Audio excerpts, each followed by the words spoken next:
berhutang kepada bank seperti itu untuk melengkapi. Jadi ada surat pernyataan dari situ. Itu jadi ini masalah besar. Kemudian realisasinya Bapak Ibu tertampang di layar bahwa untuk Kobar dari tahun 2017 sampai dengan 2022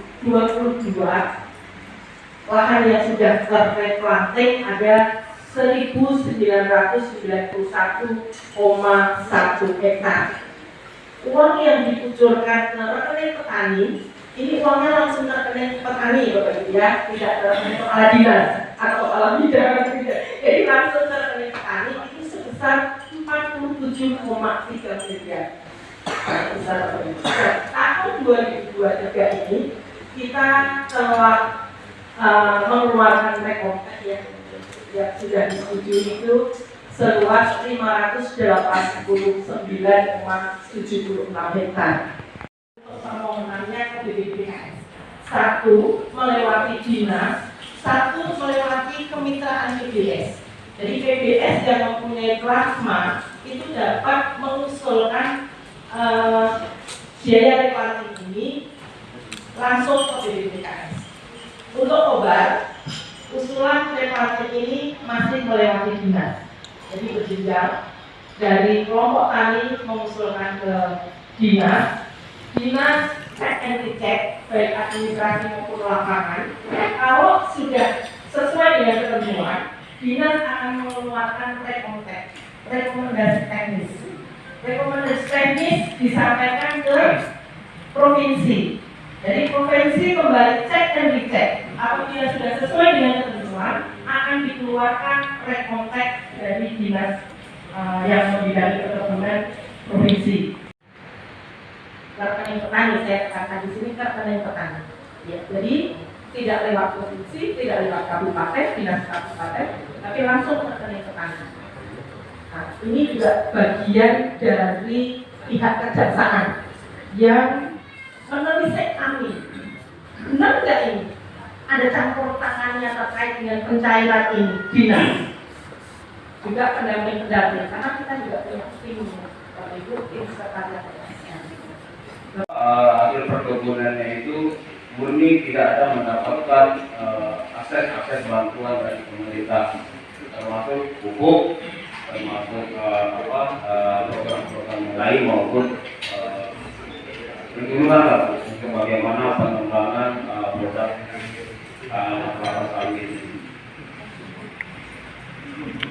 Yang keduanya terkait dengan DPD PKS ini itu seperti kita ketahui bahwa DPD PKS ini diluncurkan oleh pemerintah Republik Indonesia melalui Kementerian Keuangan Ibu ya, sejak tahun 2015 kalau tidak salah.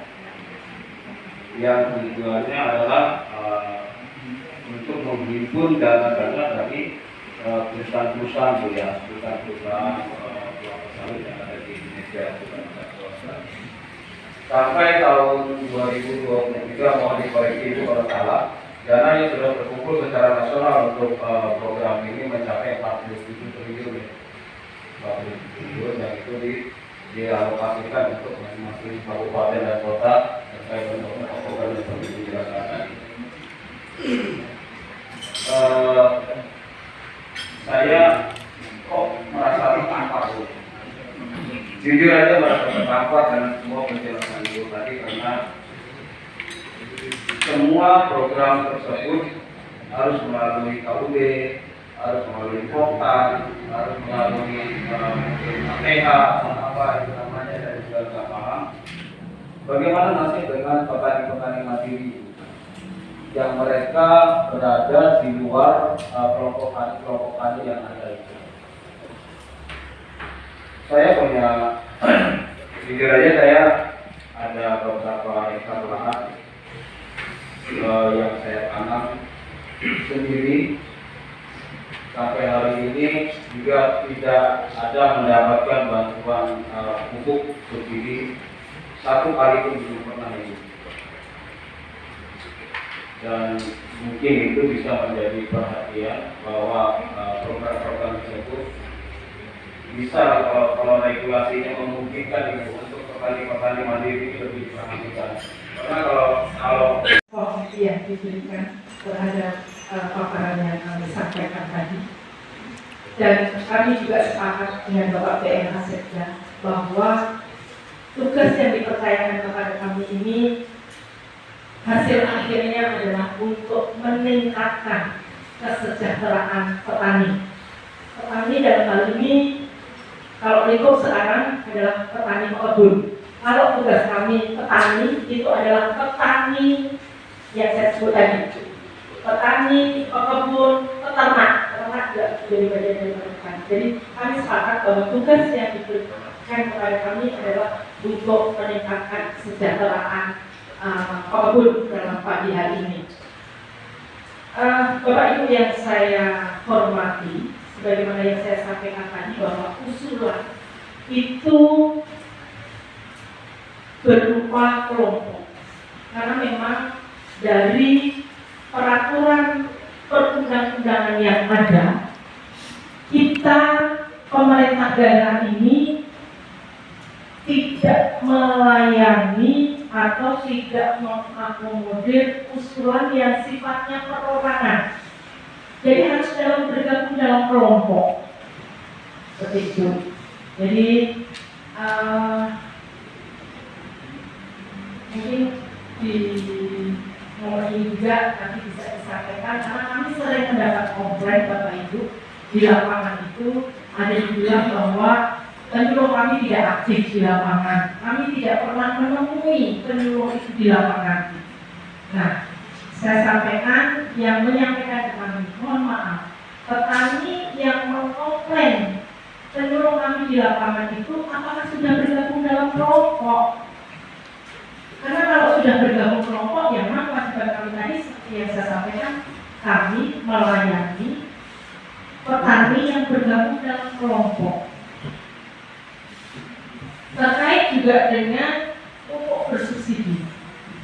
Pupuk bersubsidi ini yang mendapatkan pupuk bersubsidi adalah petani yang bergabung dalam kelompok. Petani yang kelompok tersebut juga sudah tercatat di Sinlokkan.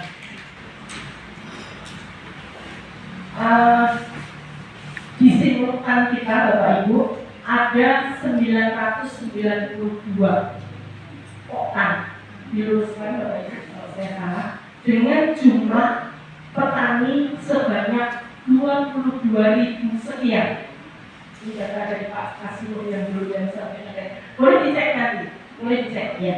Jadi sekali lagi bahwa yang mendapatkan pendampingan, penyuluhan, tugas-tugas dari pemerintahan baik pusat, provinsi maupun kabupaten itu adalah petani yang bergabung di dalam kelompok.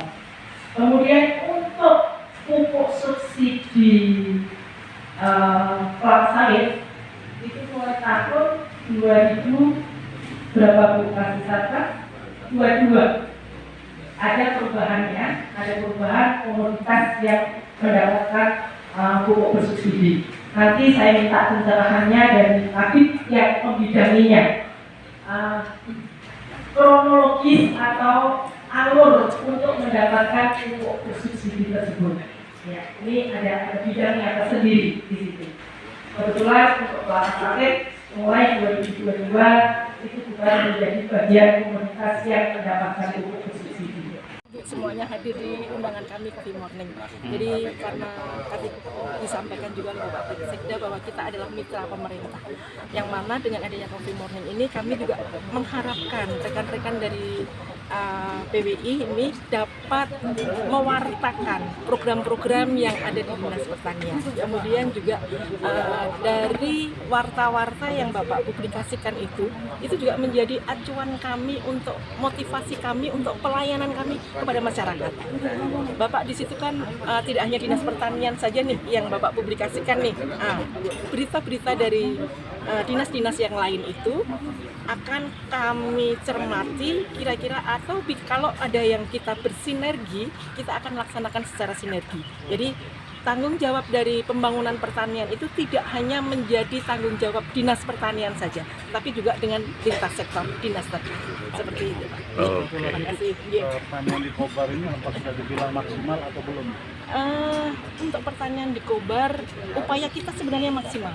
Tetapi karena dengan luasnya lahan yang ada di Kobar itu, jadi kita memang perlu adanya terobosan-terobosan baru untuk memberdayakan lahan-lahan yang belum tergarap selama ini. Itu Pak yang kita inginkan. Ya.